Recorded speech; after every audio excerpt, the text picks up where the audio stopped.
Hello friends, இன்னைக்கு நம்ம சேனலில் மசாலா பொரி செய்யலாம் வாங்க. கொஞ்சமாக தேங்காய் எண்ணெய் ஊற்றி அது கூடவே வறுத்து நிலக்கடலையும் பொட்டுக்கடலையும் ஆட் பண்ணிக்கோங்க. மிளகாய் தூள் அண்டு கரம் மசாலா ஆட் பண்ணி நல்லா மிக்ஸ் பண்ணிவிட்டு அது கூடவே நம்ம பொரியை ஆட் பண்ணி நல்லா வறுத்து எடுத்துக்கலாம். இந்த மாதிரி செய்கிறதுனால பொரியோட கிறிஸ்பினஸ் லாங் லாஸ்டிங்காக இருக்கும்.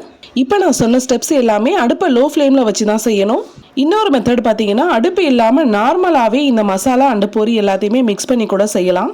இப்போ நான் அது கூடவே சின்ன சின்னதாக சாப் பண்ண ஒரு பெரிய வெங்காயத்தை ஆட் பண்ணிக்கிறேன். அது கூடவே நம்ம திருவுன கேரட்டையும் தக்காளியும் சின்ன சின்னதாக வெட்டி வச்ச மாங்காய் துண்டுகளையும் ஆட் பண்ணிக்கலாம். கொத்தமல்லி தழைகளை பொடி பொடியாக நறுக்கி அது கூடவே ஆட் பண்ணி நல்லா மிக்ஸ் பண்ணிக்கோங்க. இந்த ஸ்நாக்ஸை மசாலா பொரி அல்லது கார பொரின்னு சொல்லுவாங்க.